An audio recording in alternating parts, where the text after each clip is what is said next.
बिहार में जैसे जैसे विधानसभा के चुनाव नजदीक आते जा रहे हैं वैसे वैसे हलचल तेज होती जा रही है।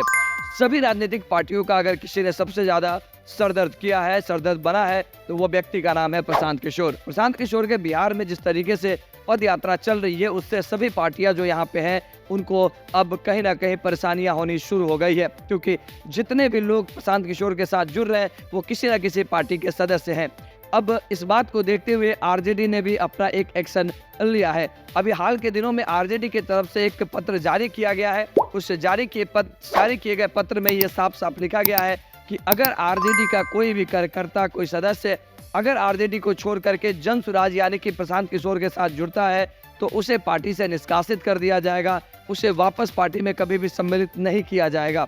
अब इस बात को ध्यान में रखते हुए इस बात का लोगों को अंदेशा हो गया है कि अब कहीं ना कहीं जितने भी लोग ज़्यादा से ज़्यादा टूट रहे हैं वो आरजेडी से टूट रहे हैं, क्योंकि उसमें साफ शब्दों में यह लिखा गया है कि जो लोग आरजेडी का टूट कर उसमें जा रहे हैं तो प्रशांत किशोर बीजेपी की बी टीम है। प्रशांत किशोर कहीं ना कहीं आरजेडी को कमज़ोर करना चाहते हैं। लालू प्रसाद यादव की इस पार्टी को पूरी तरह से कमज़ोर करना चाहते हैं और इसी मिशन में लगे हुए हैं। लेकिन ये हाल सिर्फ और सिर्फ आरजेडी की तरफ से नहीं है। हालांकि ये पत्र जारी आरजेडी की तरफ से जरूर कर दिया गया है, लेकिन ये सेम समस्या कहीं ना कहीं भारतीय जनता पार्टी और जदयू के साथ भी है। सबसे बड़ी बात यह है कि प्रशांत किशोर के पास खोने के लिए कुछ भी नहीं है। वो जितना जोर रहे हैं वो किसी न किसी का घट रहा है।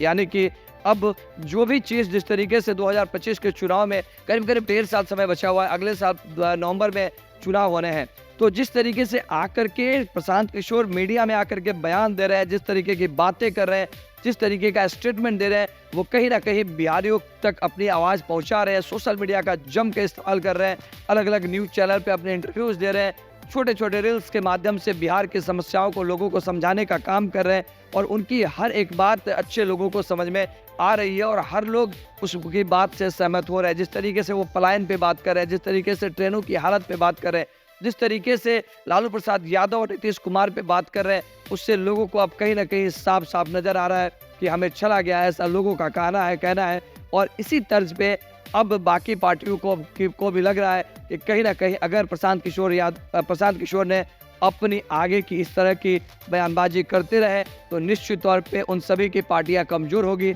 और प्रशांत किशोर मजबूत होंगे। प्रशांत किशोर ने एक दावा और किया है कि 2025 में उनकी पार्टी जो है पूरी तरह से सत्ता में आने जा रही है। ये बात अब लोगों को हजम नहीं हो रहा है, लेकिन कई ऐसे लोगों को अब ये लगने लगा है कि कहीं ना कहीं ये बात सच्चाई की ओर निकल रही है, क्योंकि बड़ी संख्या में लोग जो है अलग अलग पार्टियों से टूट करके और प्रशांत किशोर के साथ जुड़ते जा रहे हैं। जिस तरीके से उनकी बैकअप टीम काम कर रही है, जिस तरीके से सोशल मीडिया पे काम हो रहा है, जिस तरीके से उनकी सारी बातें सोशल मीडिया में निकल के लोगों उसे शेयर कर रहे हैं, उससे तो साफ जाहिर होता है कि अब धीरे धीरे प्रशांत किशोर जो है अपनी जगह बनाने लगे हैं बिहार में। अब बिहार में उनको हल्के में नहीं लिया जा सकता है और जो उनका राजनीतिक रणनीतिकार के तौर पे उनके जो अब तक के रिकॉर्ड रहे उससे भी ये साफ साफ पता चलता है कि कहीं ना कहीं प्रशांत किशोर बाकी पार्टियों के लिए परेशानी का सबब बन रहे हैं। सबसे ज़्यादा दिक्कत आरजेडी को है। आरजेडी को इस बात का डर है कि अगर प्रशांत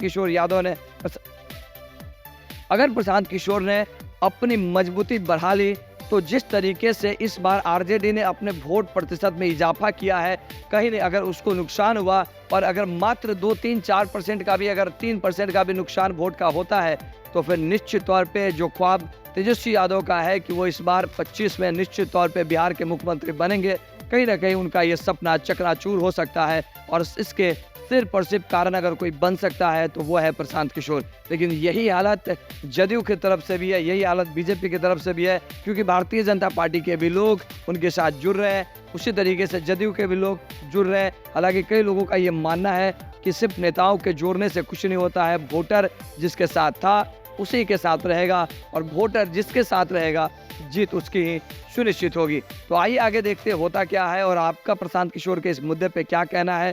क्या वो आने वाले 2025 में अपनी पार्टी को मजबूती से बिहार में चुनाव लड़वा पाएंगे?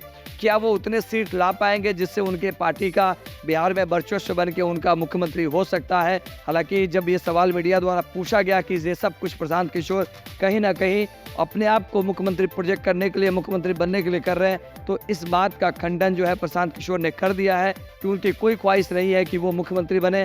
पार्टी पहले आगे काम करेगी, लोगों के अलग-अलग जो विचारधाराएँ हैं उनको अपने साथ जोड़ेगी। हालाँकि सबसे बड़ी समस्या बिहार की राजनीति में जातीय समीकरण है और जातीय समीकरण के अनुसार जो प्रशांत किशोर है वो ब्राह्मण जाति से आते हैं और इस बात का भी ज़िक्र कहीं न कहीं जो आरजेडी के द्वारा पत्र जारी किया गया है उसमें किया गया है। तो आपकी जो भी राय विचार है अपने कमेंट बॉक्स में हमें लिखकर बताएं। आप सभी का दिल से बहुत-बहुत धन्यवाद। अगर आपने हमारे चैनल को अब तक सब्सक्राइब नहीं किया है आपकी न्यूज़ 9 को, तो आप हमारे चैनल को सब्सक्राइब कर लें।